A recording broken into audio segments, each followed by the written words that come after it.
बिस्मिल्लाहिर्रहमानिर्रहीम। अस्सलाम वालेकुम नाजरीन, आप यूट्यूब चैनल देख रहे हैं। मैं उस्मान हबीब हूँ। आज कौमी असम्बली में एक ड्रामा रचाया गया है और ड्रामा ये था कि वज़ीर आज़म पाकिस्तान जनाब शहबाज शरीफ साहब ने एतमाद का वोट लिया है। इन्होंने एतमाद का वोट लेने का ऐलान भी खुद ही किया है, खुद ही उसकी गिनती की है और खुद ही फैसला किया है। और जनाब वज़ीर आज़म जो है पाकिस्तान के शहबाज शरीफ साहब, उनको 180 वोट हासिल हुए हैं। उनके लिए कोई बड़ी बात नहीं थी एतमाद का वोट लेना, क्योंकि पाकिस्तानी इस्टेब्लिशमेंट ने जब पाकिस्तान तहरीक इंसाफ के बंदे तोड़े और तोड़ के इनके साथ मिला दिए, जब फजलुर रहमान की पार्टी को इनके साथ मिला दिया, जब पीपी को इनके साथ मिला दिया, जब एमक्यूएम को इनके साथ मिला दिया, जब बलोचिस्तान अवामी पार्टी को इनके साथ मिला दिया, तो अब भी पाकिस्तान इस्टेब्लिशमेंट के लिए कोई मुश्किल चीज नहीं थी कि इन लोगों को इसके साथ जोड़े रखना।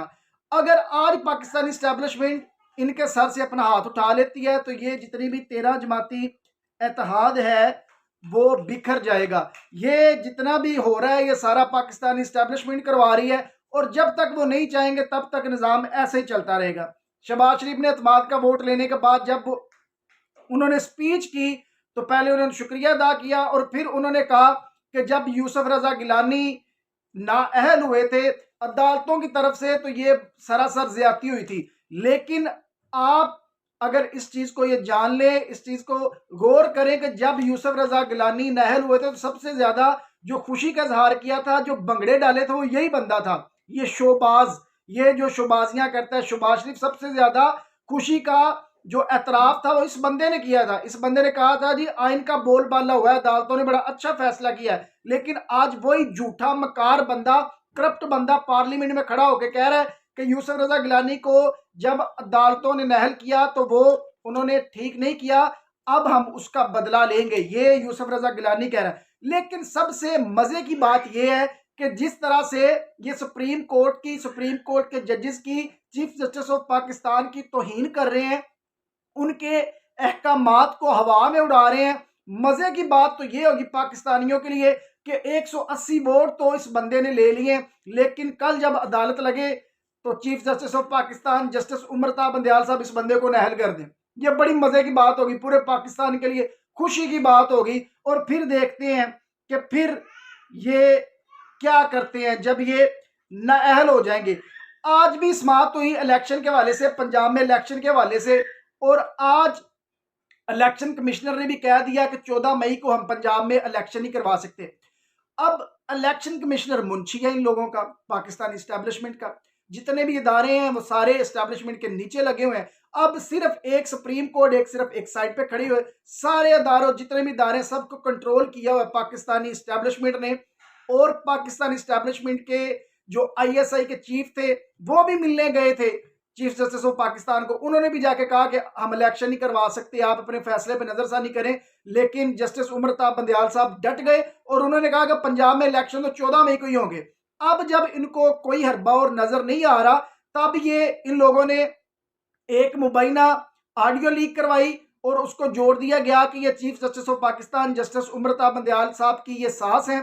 फिर जस्टिस साकिब निसार की एक ऑडियो इन्होंने वायरल कर दी। इस तरह के ये झूठे प्रोपोगंडे कर रहे हैं कि किसी भी तरह करके सुप्रीम कोर्ट को हम यरगमाल बना ले और उनको हम अपने दबाव में ले और अपनी मर्जी के फैसले करवा लें। लेकिन अभी तक इनको कोई भी पॉजिटिव रिस्पॉन्स नहीं मिल रहा। दूसरी तरफ चीफ जस्टिस ऑफ पाकिस्तान, चूंकि वो 3 जज साहबान वो सिर्फ अकेले खड़े हैं और पूरा पाकिस्तान करप्ट माफिया, करप्ट टोला, करप्ट स्टैब्लिशमेंट, करप्ट हुकूमती नुमाइंदे, करप्ट ये जो मीडिया मालकान है, करप्ट एंकर, ये सारे दूसरी तरफ खड़े हुए हैं। और चीफ जस्टिस साहब ने आज भी यही कहा कि खुदा के वास्ते आप तमाम जितनी भी पॉलिटिकल पार्टीज हैं आप इकट्ठी हो जाएं और आप आयन को बचाएं और आप आयन को बचाने में हमारी मदद करें। लेकिन ये लग नहीं रहा कि ये जो पीडीएम सरकार है, जो एस्टेब्लिशमेंट है, ये आयन को बचाने की कोशिश में कोई अहम किरदार अदा करेंगे, क्योंकि ये चाह रहे हैं कि पाकिस्तान इलेक्शन में ना जाए। और अब इनका जो अगला प्लान है वो ये है कि अगर chief justice of Pakistan justice Umar Ata Bandial साहब अदालती नाफरमानी की वजह से अगर शहबाज शरीफ को नाअहल भी कर देते हैं तो सबसे पहले तो फैसला ही नहीं माना जाएगा। इस पे अमल दरामद नहीं किया जाएगा। अगर इस पे अमल दरामद करवा दिया गया तो फिर बिलावल भुट्टो को बना दिया जाएगा पाकिस्तान का वजीर आजम और उसके बाद माशी इमरजेंसी लगा दी जाएगी और इस तरह से करके इलेक्शन को पोस्टपोन कर दिया जाएगा। ये जो असल कहानी है, असल जो जो इस कहानी का जो असल बादशाह वो है आसिफ अली जरदारी। वो शुरू के दिन से चाह रहा है कि मेरा बेटा है और हम ये इक्तदार इंजॉय करें। उसने नून लीग का तो बुरगस बना दिया है ना अपनी सियासत के चक्कर में। इन लोगों को तो उसने सही जलील किया है। लेकिन पूरे पाकिस्तान की, पाकिस्तानियों की चीफ जस्टिस ऑफ पाकिस्तान से ये अपील है कि सर आप एक दफा आईजी पंजाब को और आईजी इस्लामाबाद को ये हुक्म दें कि इस शोबाज को नहल करके, इस शोबाज को आप गिरफ्तार करके अदालत के सामने लेके आए। अगर वो आपका कहना नहीं मानते तो आप एक दफा कौम को ये कहें कि इसको पकड़ के लाएं, तो फिर देखते हैं कि कौम इसको कैसे नहीं पकड़ के लेके आती। कौम तो सिर्फ आपकी कॉल की मुंतजिर है कि आप कोई कॉल दें और हम इनके परखच्चे उड़ा दें।